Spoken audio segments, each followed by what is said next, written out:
Hello friends, अभी तक के लेक्चर्स में हमने देखा है कि जो वेल्डिंग रहती है वह कितने प्रकार की रहती है और उन सारी वेल्डिंग्स को हमने ब्रीफली डिस्कस किया है हर वीडियोस में। कुछ मैंने वीडियो बनाए हैं, 2 वीडियो बनाए हैं मैंने। गेट प्रॉब्लम, जो न्यूमेरिकल से रिलेटेड प्रॉब्लम है, वो 2 वीडियोस बनाए हैं मैंने आपके लिए, आर्क वेल्डिंग और स्पॉट वेल्डिंग के लिए। लेकिन आज का मैं जो वीडियो बनाने वाला हूँ वह वीडियो में आपको बताऊंगा कि आर्क वेल्डिंग या वेल्डिंग से जो भी न्यूमेरिकल प्रॉब्लम्स आती है तो उनमें आपको कौन कौन से फॉर्मूले यूज करना है। मतलब आज का जो हमारा वीडियो है वो केवल फॉर्मूलेस पर बेस्ड है, जो कि गेट और आईएएस की जो एग्जाम होती है या कोई भी दूसरी एग्जाम होती है जिनमें वेल्डिंग के न्यूमेरिकल आते हैं तो उनमें कौन कौन से फॉर्मूलों का हमें यूज करना है। अगर आपने ये फॉर्मूले याद कर लिए तो आपको कभी भी वेल्डिंग के न्यूमेरिकल में कोई प्रॉब्लम नहीं आएगी। आप खुद इस वीडियो को देखने के बाद जब न्यूमेरिकल सोल्व करेंगे तो देखेंगे कि आपको कोई प्रॉब्लम नहीं आ रही है। और इस वीडियो के बाद फिर हम और वीडियो बनाएंगे जिनमें कि प्रीवियस ईयर की गेट प्रॉब्लम्स को हम लेंगे, न्यूमेरिकल प्रॉब्लम को। इस वीडियो में हम जो प्रॉब्लम बनाएंगे उनसे आप जो न्यूमेरिकल टाइप क्वेश्चन है वह सोल्व कर पाएंगे, चाहे वह ऑब्जेक्टिव हो चाहे वह न्यूमेरिकल हो। तो चलिए हम शुरू करते हैं न्यूमेरिकल प्रॉब्लम। तो सबसे पहले जो आर्क वेल्डिंग है उसके हम न्यूमेरिकल देखते हैं, उसके फॉर्मूले देखते हैं हम, तो वह कैसे होते हैं। तो आर्क वेल्डिंग में हमने सबसे पहले एक चीज एक इक्वेशन याद रखना है, वह है I/IS equal to plus V/VS equal to 1। तो यह जो इक्वेशन है यह हमें याद होनी चाहिए, यह इक्वेशन। उसके बाद इसमें मैं बता दूं क्या क्या होता है। यहाँ पर IS जो है, IS जो होता है वह होता है short circuit current. Short circuit current, short circuit current क्या होता है? जब हम आर्क प्रोड्यूस करते हैं तो उस समय पर जो मैक्सिमम करंट जनरेट होती है, या हम यह कहें कि आर्क को प्रोड्यूस करने के लिए जो मैक्सिमम करंट हमें लगता है उसी को हम IS मतलब शॉर्ट सर्किट करंट बोलते हैं। उसके बाद V नोट क्या होता है? V नोट मतलब होता है open circuit voltage. Open circuit voltage. अब देखते हैं ओपन सर्किट वोल्टेज क्या होता है। जिस समय पर हमारा सर्किट ओपन है, मतलब हम आर्क प्रोड्यूस नहीं कर रहे हैं और हमारे जो इलेक्ट्रोड है वो वर्कपीस से दूर है, या यह कहें कि सर्किट जो है वो ओपन है या ब्रेक है, तो उस समय पर हमारा जो मैक्सिमम रेटेड वोल्टेज होगा मशीन का वही होगा ओपन सर्किट वोल्टेज। इसके बाद एक और इक्वेशन आती है, वह है arc voltage plus arc length का रिलेशन है। यह भी आप याद रखें, इस रिलेशन को भी। जब आप क्वेश्चन लिखेंगे तो उसमें आपको अपने आप ही समझ में जाएगा कि हमें किस इक्वेशन का यूज करना है, कहां पर कौन सी इक्वेशन का यूज करना है, क्योंकि जो गिवन क्वांटिटीज हमें दी रहती है उससे हमें पता लग जाता है। तो यहाँ पर जो VA है, यहाँ पर VA है आर्क वोल्टेज, आर्क वोल्टेज, और LA है आर्क लेंथ।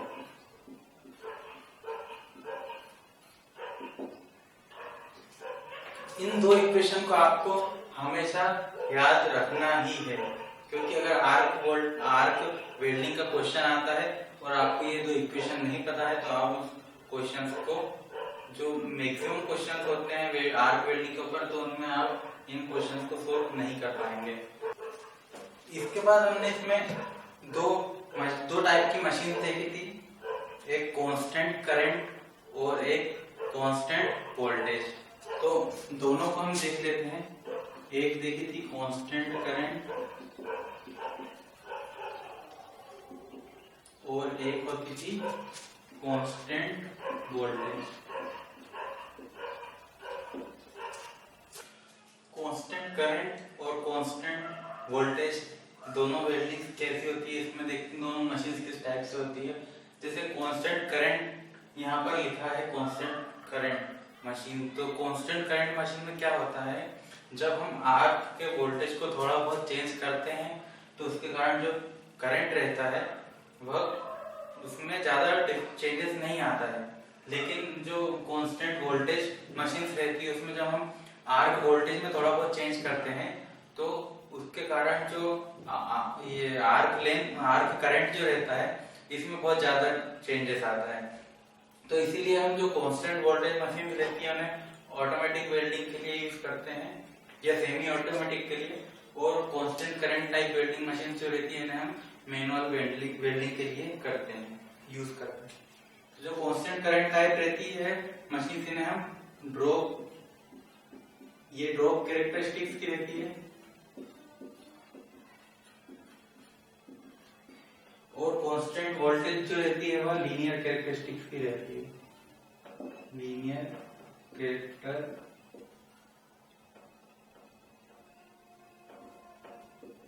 कैरेक्टरिस्टिक्स।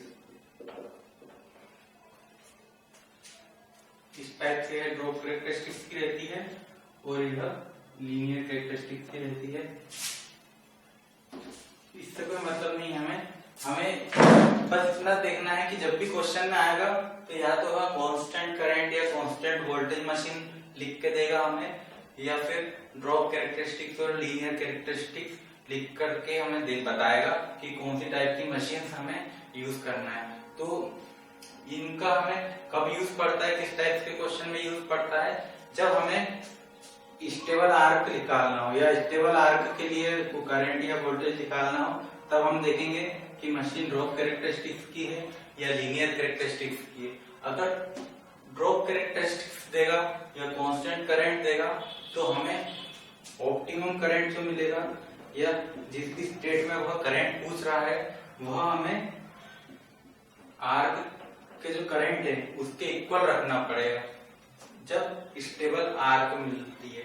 या फिर हम यह कहें कि कांस्टेंट करंट टाइप की जो मशीन्स होती है उनमें स्टेबल आर्क के लिए हमें जो करंट सप्लाई करते हैं वो आर्क करंट के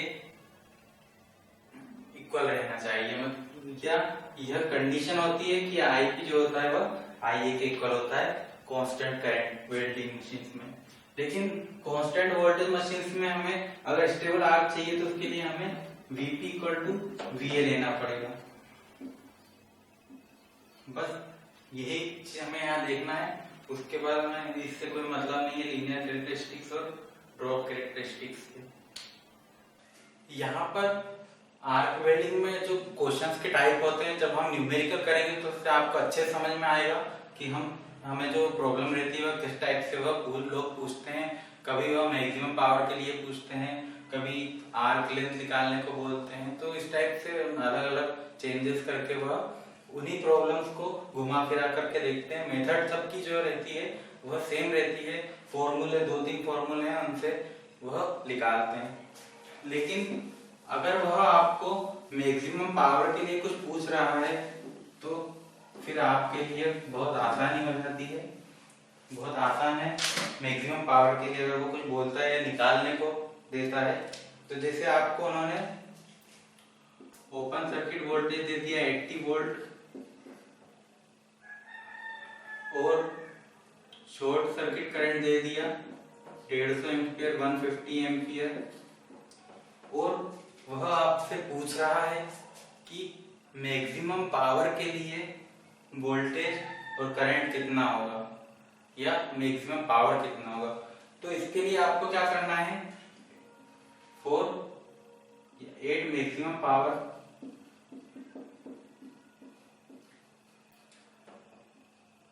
जो आर्क वोल्टेज रहेगा और जो आर्क करंट रहेगा वो कितना रहेगा, तो आपको सिंपली इसको डिवाइड कर देना है। जैसे 80 वोल्ट यहाँ पर ओपन सर्किट वोल्टेज है तो मैक्सिमम पावर के लिए 40 वोल्ट रहेगा। अगर आपको शॉर्ट सर्किट करंट 150 एम्पियर दिया है तो इसे हम हाफ कर देंगे तो यह 75 एम्पियर हो जाएगा, ठीक है। लेकिन अगर आपको मैक्सिमम पावर निकालना है तो पावर का फॉर्मूला होता है वोल्टेज इनटू करंट। इन दोनों को आप मल्टीप्लाई करेंगे तो आपको मैक्सिमम पावर मिल जाएगा। तो यह स्ट्रेट फॉरवर्ड प्रॉब्लम रहती है। जैसे ही आपसे पूछा मैक्सिमम पावर बताइए तो आप यहाँ पर पहले इन दोनों का हाफ कर लेंगे और उसके बाद उन्हें मल्टीप्लाई कर लेंगे तो वह मैक्सिमम पावर निकल जाएगा। अगर आपको मैक्सिमम पावर पर वोल्टेज और करंट दिया है तो आप इसका ट्वाइस करके और फिर शॉर्ट सर्किट करंट और ओपन सर्किट वोल्टेज निकाल सकते हैं। तो इस टाइप से यह इन प्रॉब्लम में दिक्कत नहीं आएगी आपको। लेकिन जब हम क्वेश्चन सोल्व करेंगे तो उस समय हम एक बार वेरीफाई करके बताएंगे आपको कि ऐसा वाकई में होता है या नहीं होता है। और अब देखते हैं आर्क वेल्डिंग के जो सेकेंड टाइप्स के क्वेश्चन आते हैं वो कैसे रहते हैं। तो ये जो क्वेश्चंस रहते हैं ये मेल्टिंग एफिशिएंसी के ऊपर आते हैं। मेल्टिंग एफिशिएंसी, मेल्टिंग एफिशिएंसी होती है HM/HS। यहाँ पर HM और HS क्या है? HM होता है heat required to melt, heat required to melt. Melt होने के लिए जितनी हीट की जरूरत हमें रहती है या वर्कपीस को रहती है वह हो जाता है HM। और HS क्या होता है? हीट सप्लाइड, हमने कितनी हीट उसमें सप्लाई करी है वो हो जाता है हीट सप्लाइड। तो यहाँ पर जो हीट रिक्वायर्ड और हीट सप्लाइड रहती है इसे हम जूल पर मिलीमीटर क्यूब में लेते हैं इस वेल्डिंग के लिए, जूल पर मिलीमीटर क्यूब। अगर आपको जूल में दिया है तो कोई दिक्कत नहीं है, फिर आप HS को निकाल लेंगे और उसके बाद जो भी वॉल्यूम दिया रहेगा आपको उसमें मल्टीप्लाई कर देंगे तो पूरे वॉल्यूम के लिए आपको heat supply, total heat supply मिल जाएगी। अब इसमें यहाँ पर HM आपको हमेशा दिया रहेगा, अगर नहीं देता है तो HM एक और फॉर्मूला है HM का MC डेल्टा T। T जो है वो टेम्परेचर डिफरेंस है delta T, C specific heat है और M मास है, प्लस M LH। M मास है और LH जो है वो लेटेंट हीट। इस फॉर्मूले से भी आप HM निकाल सकते हैं अगर आपको टेम्परेचर डिफरेंस के टर्म में यह दिया है। यह वैसे जो स्पॉट वेल्डिंग रहती है, रेजिस्टेंस वेल्डिंग रहती है उसमें ज्यादातर आपको इस टाइप के क्वेश्चन मिलेंगे या HM निकालने के लिए देंगे। बाकी आर्क वेल्डिंग में अधिकतर HM हमें गिवन रहता है। उसके बाद जो हीट सप्लाइड रहता है, हीट सप्लाइड का फॉर्मूला होता है आर्क वेल्डिंग के लिए VI upon AB area of weld into welding speed, ठीक है। ये V जो है वो वोल्टेज है, I करंट है, ये एरिया वेल्ड का एरिया है और ये जो स्मॉल v है ये वेल्डिंग स्पीड है। और इसमें एक और टर्म आती है एफिशिएंसी ऑफ हीट ट्रांसफर या आर्क हीट ट्रांसफर एफिशिएंसी, ईटा H को हम बोलते हैं आर्क हीट ट्रांसफर एफिशिएंसी।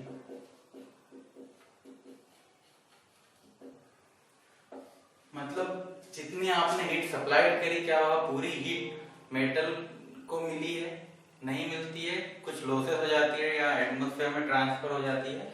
तो इसीलिए हम यहाँ पर आर्क हीट ट्रांसफर एफिशिएंसी को लेते हैं। तो अगर गिवन है क्वेश्चन में तो हम ले लेंगे, नहीं गिवन है तो कोई इतना हमें सीरियस प्रॉब्लम नहीं है।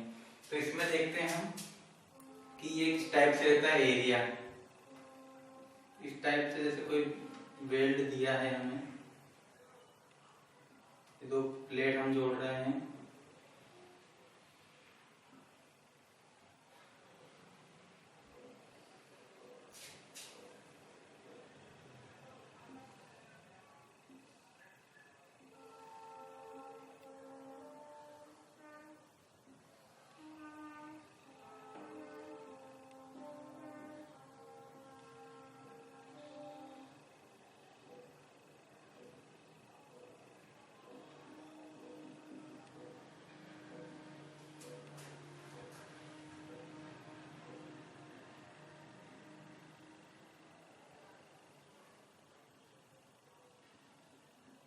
यह एक प्लेट है जिसकी थिकनेस स्मॉल टी है और इसकी विड्थ यहाँ से लेकर के यहाँ तक की डिस्टेंस बी है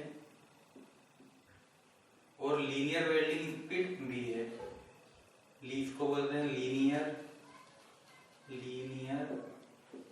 वेल्डिंग स्पीड। इसे हम मिलीमीटर पर सेकंड में लिखते हैं।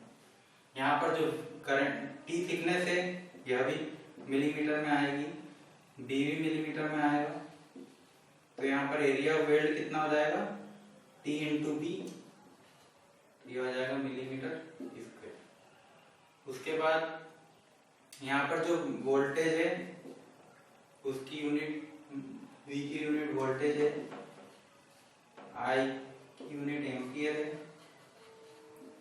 यहाँ पर आपको अगर PI अलग अलग देते हैं, इन दोनों की वैल्यू तो अलग अलग लेना है। अगर आपको पावर दिया है डायरेक्ट तो आप डायरेक्ट पावर की वैल्यू रख देंगे यहाँ पर। उसके बाद वेल्डिंग स्पीड की ये है मिलीमीटर पर सेकेंड, तो स्मॉल v इक्वल टू हो जाएगा मिलीमीटर पर सेकेंड।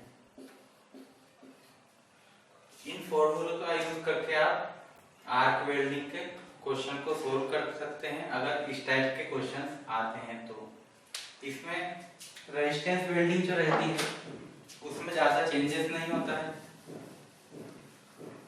स्पॉट वेल्डिंग में मेनली आपको क्वेश्चन पूछता है वो, तो यहाँ पर एक हीट सप्लाइड का यह फॉर्मूला है और दूसरा फॉर्मूला देखते हैं हम अब जो रेजिस्टेंस वेल्डिंग के लिए यूज करते हैं। एचएम तो यह मैंने बताया था आपको कि एचएम यह रहता है। यहाँ पर एचएम और एचएस हमें डायरेक्ट जूल में लेना रहता है। तो इसमें एचएस का फॉर्मूला आता है, मतलब heat supplied I square R और टी। तो टी हम यहाँ पर स्मॉल टी लेते हैं, लेकिन स्मॉल टी यहाँ पर जो लेते हैं वह टाइम के लिए लेते हैं और टाइम रहता है सेकंड में। आर रेजिस्टेंस है, रेजिस्टेंस जिसे हम लेते हैं ओम में। ये मेगा ओम में ज्यादातर दिया रहता है, मेगा या माइक्रो ओम इस टाइप से देते हैं वो, तो आप उसे सोल्व कर लो। एम्पियर में रहता है करंट। तो हीट सप्लाइड के दो टाइप हो गए। अगर आपको रेजिस्टेंस दिया है और टाइम दिया है और करंट दिया है तो आप आई स्क्वायर आर टी से एचएस निकाल सकते हैं, या फिर एचएस अगर आपको नहीं दिया है, अगर वोल्टेज और करंट और वेल्डिंग स्पीड दिए तो आप V I upon A B into welding speed और multiplied by arc heat transfer efficiency से भी निकाल सकते हैं, जो कि हमने थोड़ी देर पहले देखा। तो इसमें इस टाइप के जब क्वेश्चन आएंगे तो इसमें हमें मास, ये जो मास है यह गिवन नहीं रहेगा डायरेक्टली। कई क्वेश्चन में डायरेक्टली गिवन रहेगा, अगर नहीं रहेगा तो हमें किस टाइप से निकालना है। जैसा कि हमने स्पॉट वेल्डिंग में देखा था कि दो शीट रहती है स्मॉल थिकनेस की, उन्हें हमें जोड़ना रहता था। तो उसके लिए हम इलेक्ट्रोड्स लेते थे, इस टाइप से इलेक्ट्रोड लेते थे हम, और ऐसा उनका इस टाइप से उनका पॉइंट रहता था। ये इलेक्ट्रोड लेते थे। तो इसमें हमें इसका वॉल्यूम निकालना है। तो मतलब जो वेल्ड नगेट बनेगा, यहाँ पर जो वेल्ड नगेट बनेगा उसका वॉल्यूम निकालना रहेगा। तो उसका वॉल्यूम निकालने का फंडा क्या है, आना है। और वॉल्यूम क्या हो जाएगा, ये जो इसका डायमीटर रहेगा, जो भी ये सर्कुलर रहेंगे इलेक्ट्रोड, तो ये वाला जो डायमीटर है यहाँ से लेके यहाँ तक डायमीटर रहेगा, तो वह हो जाएगा D N diameter of nugget. और यहाँ से लेकर के यहाँ तक की जो हाइट हो जाएगी वह हो जाएगी एच है। तो इससे हम वॉल्यूम निकाल लेंगे, और जब हमें वॉल्यूम मिल जाएगा तो वॉल्यूम इनटू डेंसिटी हमें मार्क दे देगी। यहाँ पर डेंसिटी हमें गिवन होगी। लेकिन एक और चीज इसमें होती है कि जब हम इलेक्ट्रोड पे प्रेशर अप्लाई करते हैं तो इसके कारण ये कुछ शीट के अंदर पेनिट्रेट कर जाते हैं। मतलब उससे एक इंडेंटेशन बनता है, तो वह दोनों तरफ होता है मेटल प्लेट्स के।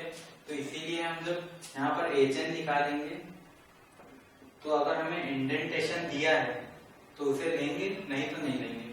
तो 2 इंटू थिकनेस, एक शीट की थिकनेस दी रहेगी, थिकनेस माइनस जो भी हमें इंडेंटेशन की दिया जाएगा कि इतना इंडेंटेशन हो रहा है इन ईच प्लेट। अगर ईच प्लेट में देते हैं तो एक एक करके इस टाइप से हम HN निकाल लेंगे। तो HN निकाल लेंगे, यहाँ से वॉल्यूम निकल जाएगा, रो दिया रहेगा तो हम यहाँ से मास निकाल लेंगे।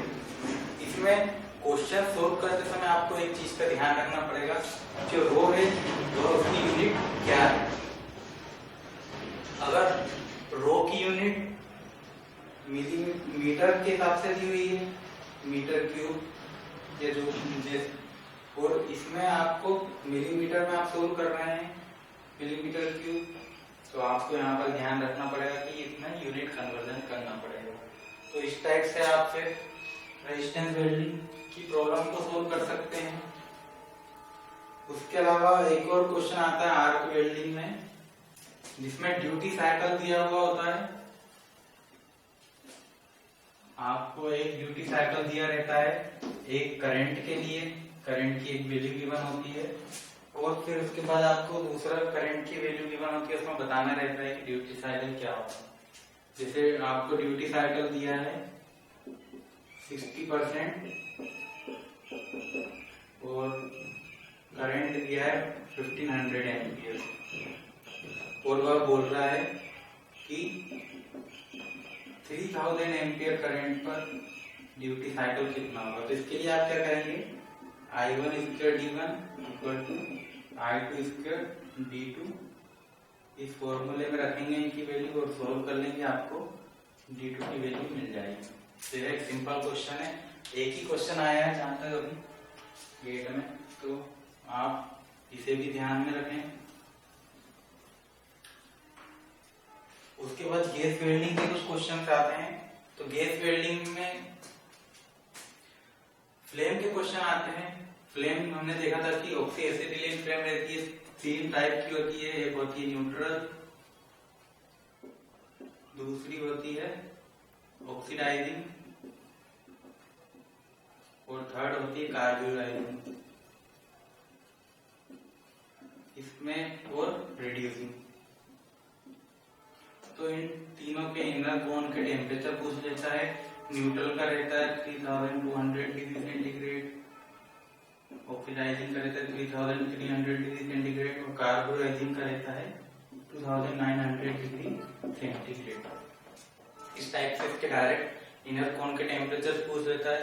उसके बाद रेशियो देखा था हमने इनमें कि ऑक्सीजन और C2H2 का क्या रेशियो रहता है, तो उसके हिसाब से दिया जाता है क्वेश्चन की न्यूट्रल फ्लेम में अगर हम 2 लीटर C2H2 का यूज करें तो उसको बर्न कराने के लिए कितने लीटर ऑक्सीजन लगेगा।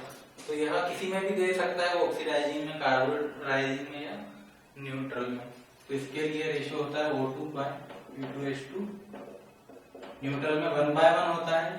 यहाँ पर जो रेशियो होता है इनका वह 1.15 से लेकर के 1.5 तक होता है, और कार्बोराइजिंग में 0.85 से लेकर 0.95 तक यह रेशियो रहता है। तो आप इजीली इसे कैलकुलेट कर सकते हैं। एक चीज जो एग्जाम में आती है ऑक्सी एसिटिलीन के नाम से आती है कि ऑक्सी एसिटिलीन फ्लेम में कितना टेम्परेचर होता है, या फिर वो दे देंगे कि C2H2 का लीटर कंज्यूम कर रहा है तो ऑक्सीजन का कितना होगा। तो उसके लिए जब ऑक्सी एसिटिलीन वह बोल रहा है तो आपको उसे एज ए न्यूट्रल फ्लेम लेके चलना है। अगर सिर्फ ऑक्सी एसिटिलीन लिखा है, उसमें ऑक्सीडाइजिंग और कार्बोडाइजिंग नहीं लिखा है, तो आपको उसे न्यूट्रल फ्लेम लेकर के चलना है, और फिर आप उसे न्यूट्रल फ्लेम की तरह देखेंगे। इस टाइप के इसमें गैस वेल्डिंग में कुछ आते हैं, इसके 2-3 न्यूमेरिकल।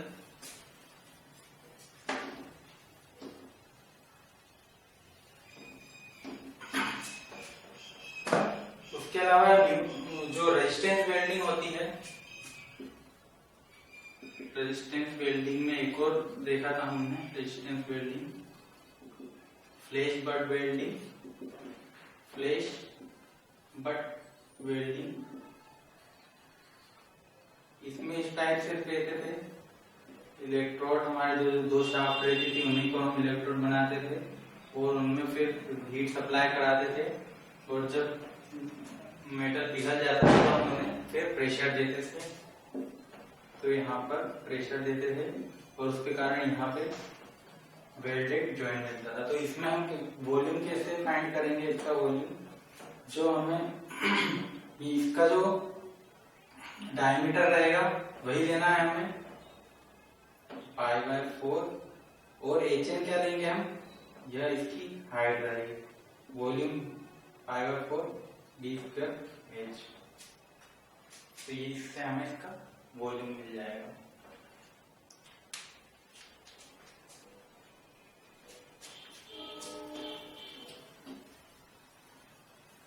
उसके बाद प्रेशर वेल्डिंग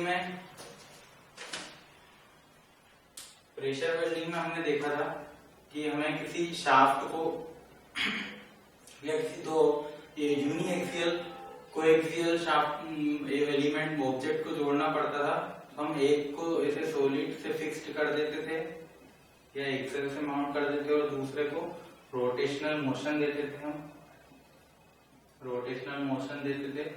और जब यह इसके फ्रिक्शन के कारण हीट डेवलप होती थी और उस हीट से मेटल पिघलते थे, और जब यह sufficient amount of heat develop हो जाती थी उसके बाद हीट पावर सप्लाई बंद करके और उन्हें हम जो रोटेशनल मोशन था उसे बंद करके हम प्रेशर देते थे। तो इसके कारण जो है यहाँ पर वेल्डेड जॉइंट मिलता था। तो इसके लिए हमें क्या करना है, फ्रिक्शनल फोर्स, यहाँ पर फ्रिक्शनल फोर्स क्या हो जाएगा, pressure into area into coefficient of friction. और टॉर्क अगर फाइंड करना है तो हमें फ्रिक्शनल फोर्स इंटू ये शाफ्ट की रेडियस ऑफ शाफ्ट। तो यहाँ पर इसमें पावर कैसे निकाल सकते हैं हम, 2π/NT/60। तो इस टाइप से आप क्वेश्चन सोल्व करते हैं। यहाँ पर म्यू होता है coefficient of friction, coefficient of friction, A होता है एरिया, शाफ्ट का क्रॉस सेक्शनल एरिया होता है, क्रॉस सेक्शनल एरिया, और पी जो रहता है वो होता है प्रेशर।